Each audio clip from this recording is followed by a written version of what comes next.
Tenemos lo último de la información en exclusiva. Las declaraciones de Joseph Maiman, amigo de Alejandro Toledo, dijo que sacó pecho por el expresidente y se equivocó al intervenir en el caso Ecoteva.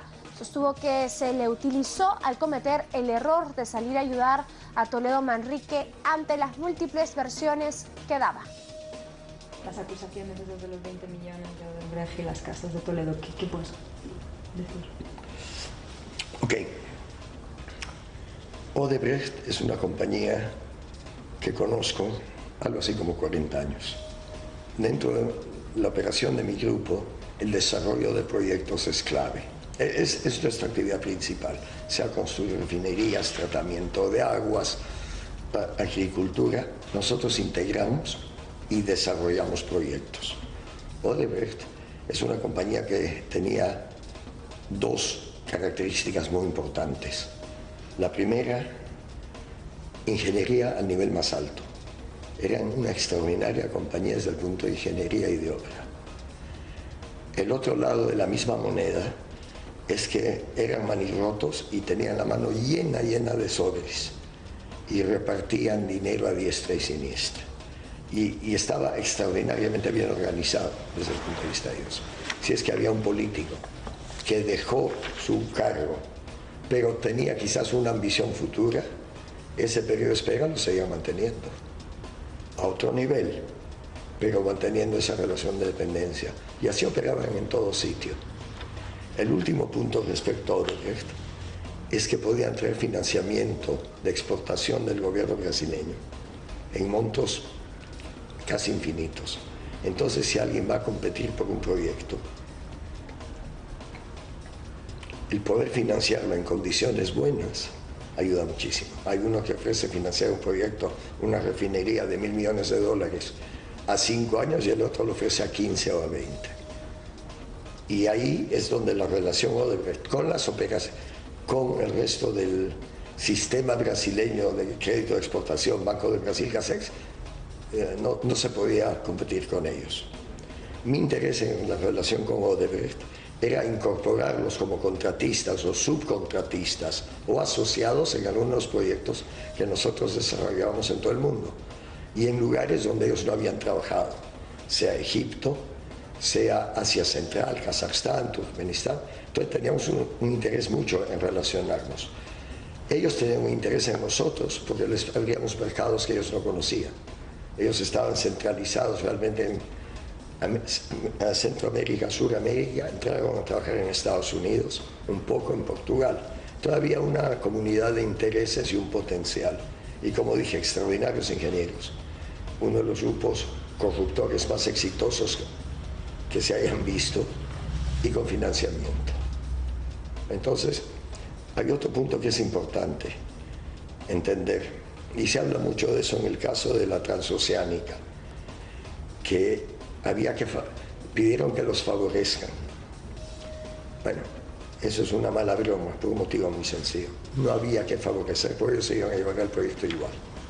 ¿Y por qué se iban a llevar al proyecto igual? Eran los únicos que venían con financiamiento y con historia en el país. Pero aparte de eso, eran la cabeza de un cartel. ¿Cómo funcionan las empresas brasileñas? Hay una licitación en cierto país, se reúnen, a la segunda caipiriña ya se tratan de tú y, ok, este lo voy a ganar yo. Tú entras a tal precio, yo me quedo con tal precio. Una vez que gano el proyecto, van a pasar dos cosas. No compito contigo en el siguiente, o alternativamente, como el proyecto es tan grande, te voy a permitir que tú hagas parte. Por eso se hace siempre en consorcios. No hay una sola compañía que haga todo. Entonces dividen la obra. Entonces tú vas a ser mi subcontratista en este proyecto que yo gané. Y ahí empieza la verdadera guerra entre ellos. ¿Cuánto gana el subcontratista en la parte que le da? Y siempre, obviamente, el jefe del consorcio es el que gana más. Pero en otro proyecto la situación se puede revertir. Y el subcontratista de la primera va a ser el contratista principal en la segunda operación. Y es como funcionaba el cartel. Se dividían todo antes. Entonces no había licitación en la cual no se sabía quién iba a ser el brasileño que gana. Y cuando venían otras compañías de otros países no tenían el acceso al financiamiento que daba el gobierno de Brasil. Eso es en cuanto a Odebrecht. En cuanto no voy a comentar obviamente respecto ni a los 20 millones, ni quién dio quién no. No, eso es para un juicio. Habían proyectos políticos. En casi todos estos países el control de los medios es importante, sea televisión, sea radio, sea periódicos. Por eso hay tal proliferación también de canales y de periódicos y de pasquines y el proyecto político también incluye trabajo social en las zonas pobres, etc. Todo eso exige fondeo. Odebrecht era un contribuidor muy grande. Ahora, ¿qué pasaban con esos dineros en cada sitio? Cada circunstancia, el uso fue distinto. Respecto a Odebrecht, vea la fama de tener, como le llamaban ellos, una división de financiamientos estructurados, que es una manera muy elegante de decir de dónde hacían las repartijas, la tienen bien ganada y a través de mucho tiempo. Entonces basta decir que ellos en el Perú han estado trabajando décadas, como en el resto de América Latina. Lo que se está hablando es de sumas enormes. Por estos días, mucho se habla y especula con lo que le pudo haber dicho Joseph Maiman a los fiscales peruanos que investigan al expresidente Alejandro Toledo. Como se sabe, el ex jefe de Estado tiene procesos en curso en el Ministerio Público por el caso Ecoteva y por el supuesto soborno de las constructoras brasileñas. Las acusaciones esas de los 20 millones de Odebrecht y las casas de Toledo, ¿qué puedes decir? Ok. Odebrecht es una compañía que conozco algo así como 40 años. Dentro de la operación de mi grupo, el desarrollo de proyectos es clave. Es nuestra actividad principal, sea construir refinerías, tratamiento de aguas, agricultura. Nosotros integramos y desarrollamos proyectos. Odebrecht es una compañía que tenía dos características muy importantes. La primera, ingeniería al nivel más alto. Eran una extraordinaria compañía desde el punto de ingeniería y de obra. El otro lado de la misma moneda es que eran manirrotos y tenían la mano llena de sobres y repartían dinero a diestra y siniestra. Y estaba extraordinariamente bien organizado desde el punto de vista de ellos. Si es que había un político que dejó su cargo, pero tenía quizás una ambición futura, ese periodo de espera lo seguía manteniendo a otro nivel, pero manteniendo esa relación de dependencia. Y así operaban en todo sitio. El último punto respecto a Odebrecht es que podían traer financiamiento de exportación del gobierno brasileño en montos casi infinitos. Entonces, si alguien va a competir por un proyecto,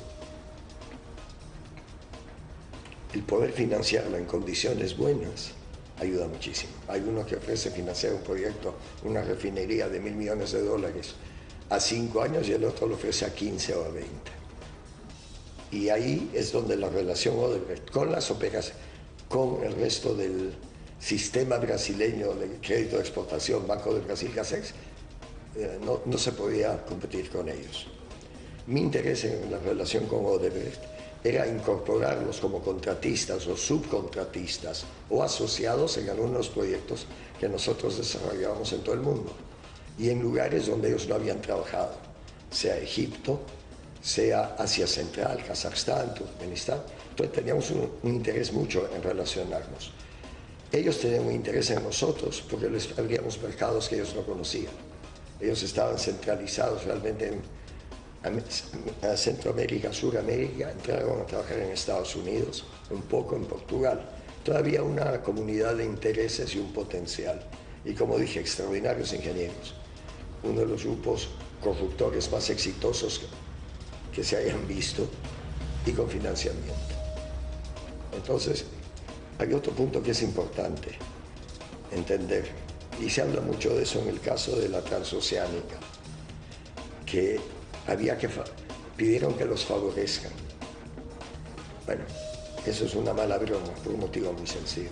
No había que favorecer, por ello se iban a llevar el proyecto igual.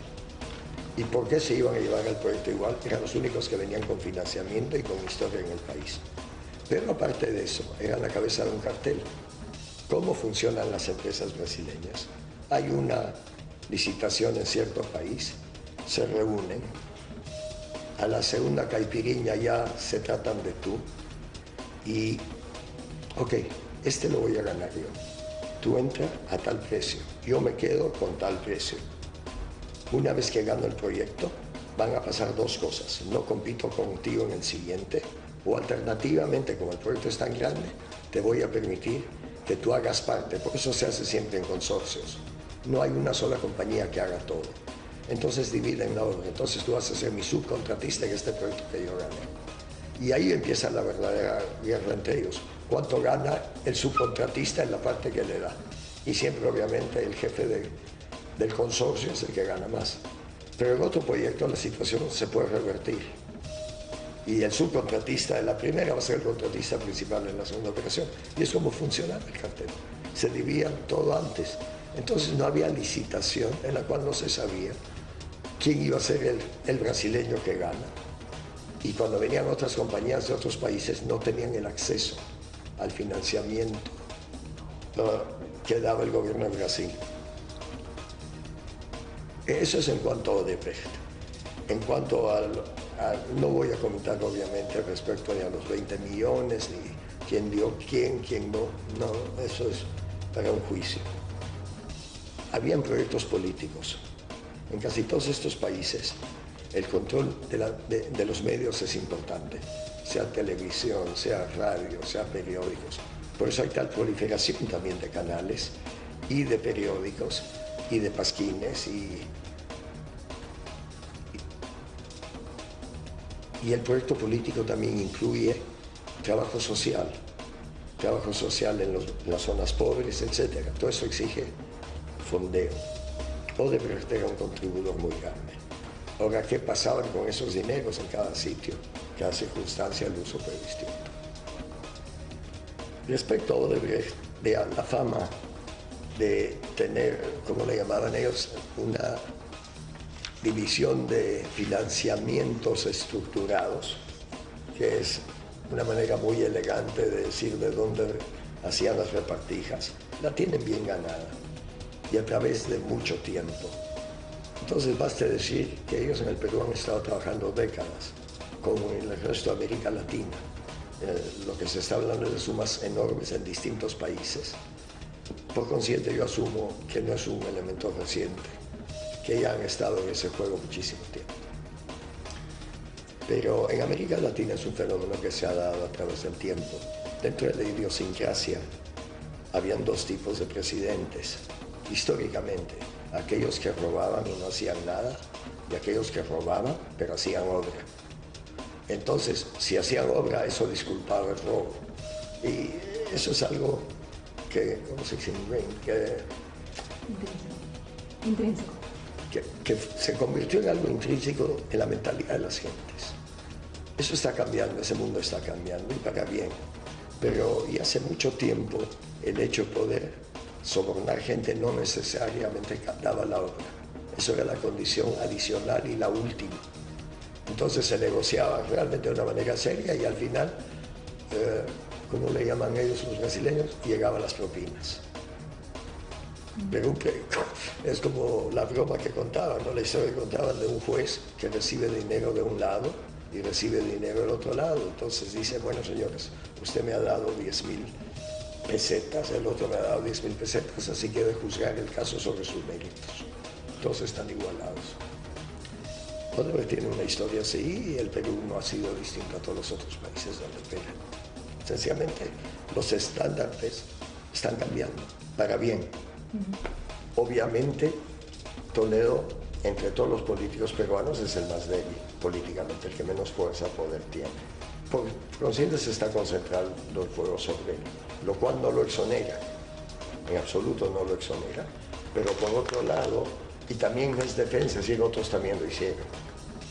Pero es evidente que Odebrecht no fue del todo, o me parecería lógico, más bien que evidente, que Odebrecht, cuando acusa únicamente a Toledo, los votos que lo acusa, en comparación con todo el resto que dio, que aduce haber distribuido en el país, me parece que no son veraces en su descripción. Lo que Barata dice, hay elementos ciertos. Hay otros elementos muy importantes que él no hace mención de ellos. Entonces, él escoge qué cosas va a decir y qué cosas no va a decir. Por defensa propia, por intereses corporativos de Odebrecht, por compromisos con gentes. Entonces, hay elementos ciertos y hay otros elementos que yo los recuerdo distintos. ¿Sí? Está cubriendo la suya, tratando de ver cómo sale el de esto. Lo menos maltrecho posible, ¿no? Odebrecht es una compañía de muchas lealtades personales y él es una de las personas súper leales a Marcelo. Por otro lado, su lealtad se pone a prueba cuando le quitan casi todo lo que tiene y lo meten en la cárcel. No obstante, esto es un comentario, no sea ciencia cierta, no obstante, él decide jugar la carta de Marcelo y la carta de la empresa. Y entonces yo diría, en cuanto a la declaración, diría que lo que yo he podido entender de ella, hay elementos de verdad, pero hay elementos que yo los recuerdo totalmente distintos. Pero si él era el corruptor en jefe, eso se manejaba entre él y Marcelo. ¿Tuvo negocios? ¿Tú tuviste negocios con Odebrecht o no? Sí. Sí. Nos conocíamos, no. En otros países también. No solo eso, yo quería traerlos a otros proyectos en otras regiones. Odebrecht está en un proceso de expansión, habían logrado entrar a Estados Unidos y eran los dueños de la mitad de África, Angola, Mozambique, todas las colonias portuguesas, accidentalmente llenas de petróleo en la época que el petróleo valía algo. Y yo traté de llevarlos hacia Asia Central y jugando con la idea de traerlos a Egipto, traerlos a Turquía. Es decir, yo hice proyectos fantasiosos, casi inverosímiles, pero los más fantasiosos nunca logré hacerlos, que es algo que todavía ahí me cosquilla, ¿no? Abiertamente, no tan abiertamente, se manejaba así. Y yo tuve muy pocas reuniones con Barata, pero lo único que me recuerdo, que me impresionó, era él sabía qué comía cada uno, tomaba cada uno de desayuno, si eran huevos pasados o huevos fritos, tostadas, o pan, café o leche, o té. Es decir, increíble el nivel de inteligencia que ellos tenían acerca de todo el sistema político. Parte de las declaraciones de Joseph Maiman, que entre otras cosas ha dicho que se negociaba y es ahí donde llegaban las llamadas propinas, ¿no? Y que hay dos tipos de presidente, el que roba y no hacía nada y el que roba pero hace horas. Tenemos más declaraciones en exclusivas de Joseph Maiman y en esta parte habla de la relación con el expresidente Alejandro Toledo. Mi relación con el expresidente Toledo tiene casi 50 años. Éramos casi 50 años. Éramos ambos estudiantes de economía, ambos jugábamos el fútbol, el balompié. Él era mejor que yo y consiguió una beca para ir a Estados Unidos en una universidad, pagándose los estudios con el deporte. En el Perú había un número muy limitado de economistas en esa época. La mayor parte de economistas eran abogados de profesión. Entonces fuimos los primeros casi, o quizás la segunda generación de economistas graduados que trabajaban en el campo. Y de ahí nos conocimos. ¿Y cómo continuó? La relación continuó a través del tiempo. Ambos andábamos merodeando el Banco Central de Reserva en el Perú como economistas. Ambos dábamos charlas en universidades. Y fue una relación intermitente a través de los años, en el sentido de que no necesariamente nos veíamos con frecuencia, pero cuando nos veíamos era como si nunca habíamos dejado de vernos, ¿no? Eran las primeras conversaciones de política, las primeras cervezas después del trabajo. Después ambos continuamos en ese sentido, aumentando las cervezas y bajando el trabajo, y así a través de 50 años, prácticamente. Diría que era una relación muy cercana. Antes que se convierta en presidente, Fue una época en que logramos encontrarnos una serie de veces y me habló de su ambición política. A mí me pareció divertidísima la idea y no podré decir que lo apoyé, pero definitivamente quería que él gane una elección. Creo que era sano para el Perú en ese momento. Y al final del día, ¿no? Como grande la esperanza, grande la decepción al final. ¿Por qué le parecía que era bueno para el Perú? En una reunión, ser amigo del presidente, cuando él está gobernando, es casi mejor que ser presidente. Tiene usted todas las ventajas de entrar, salir donde quiere, y ninguna de las responsabilidades. Entonces, cuando llega Su Majestad el Rey de España al Perú, hay un almuerzo, Lima se están matando por conseguir ser invitados a la mesa de honor, y a mí me sientan frente a Su Majestad. Y el rey le pregunta a Toledo, hubo mucha química muy buena con él, mejor de la que tuvo el rey con Chávez. Muy buena química. Y en un momento el rey le pregunta a Toledo, ¿fue difícil? Y Toledo le dice, sí, tomó 500 años. Entonces el rey lo mira y se sonríe. Es decir, era divertido, era interesante por ser expuesto a esa clase de situaciones. Y entonces ver la esperanza de que un indígena de clase muy modesta pueda llegar a donde llegó, para mí me pareció una historia extraordinaria. Y aparte de eso, me gustaba también la historia de Toledo. Es un hombre que llegó a donde llegó por fuerza propia. Y por fuerza propia en algún motivo se autodestruyó. Es parte de la tragedia del Perú. Es un personaje en realidad trágico en muchos sentidos. A lo que voy es, había una gran esperanza de que eso sí es cuando recuerdo que esto cause un cambio profundo en la estructura de la sociedad peruana.